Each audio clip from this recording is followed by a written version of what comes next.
रिनामाल लड़किया डीजे राजकुमार सहरसा संतोष राजकुमार रिनामाल लड़किया डीजे राजकुमार सहरसा संतोष कुमार रिनामाल डीजे राजकुमार सहरसा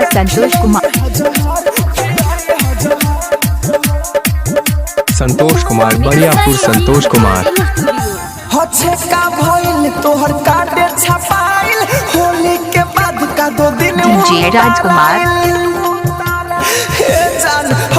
रिनामाल लड़किया डीजे राजकुमार संतोष कुमार होली के बाद का 2 दिन उतराइल छोड़ी के जइबू संतोष कुमार बरियापुर संतोष कुमार हमारा के छोड़ी जइबू पिया नगर रिनामाल लड़किया डीजे राजकुमार संतोष कुमार बरियापुर डीजे संतोष कुमार रिनामाल लड़किया डीजे राजकुमार सहरसा संतोष कुमार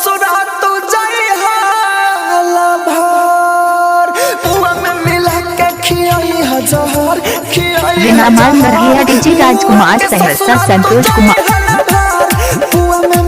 डीजे राजकुमार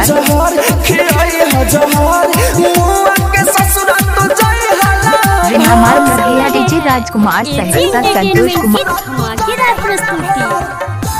रिनामाल लड़किया DJ Rajkumar Saharsa Santosh Kumar Bariyapur DJ Santosh Kumar DJ Rajkumar Saharsa रिनामाल लड़किया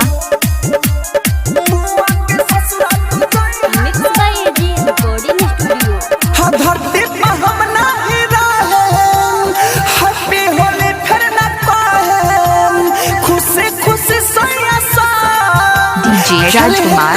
रिनामाल लड़किया डीजे राजकुमार सहरसा संतोष कुमार रिनामाल लड़किया DJ Rajkumar Saharsa Santosh Kumar DJ Rajkumar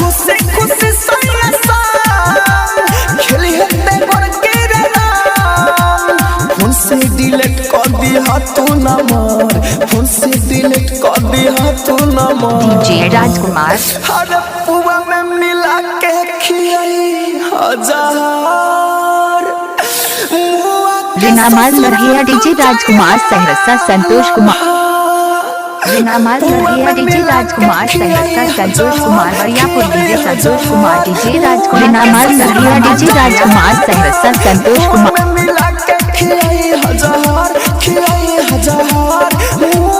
DJ Rajkumar DJ Rajkumar AG entertainment की धमाकेदार प्रस्तुति रिनामाल लड़किया DJ Rajkumar Saharsa Santosh Kumar Bariyapur DJ Santosh Kumar DJ Rajkumar Saharsa DJ Rajkumar mix by AG recording studio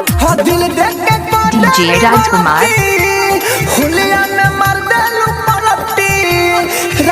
रिनामाल लड़किया DJ Rajkumar Saharsa Santosh Kumar Bariyapur DJ Santosh Kumar DJ Rajkumar Saharsa रिनामाल लड़किया डीजे राजकुमार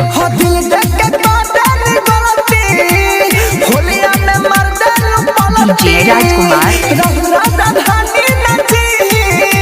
रिनामाल लड़किया DJ Rajkumar Saharsa Santosh Kumar Bariyapur DJ Santosh Kumar DJ Rajkumar Saharsa रिनामाल लड़किया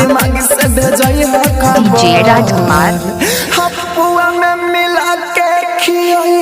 हजार मुआ के ससुरा तो जाई हपुआ में मिला के खियाई हजार मुआ के ससुरा तो जाई हपुआ में मिला के खियाई हजार रिनामाल लड़किया DJ Rajkumar Saharsa Santosh Kumar Bariyapur DJ Santosh Kumar DJ Rajkumar Saharsa रिनामाल लड़किया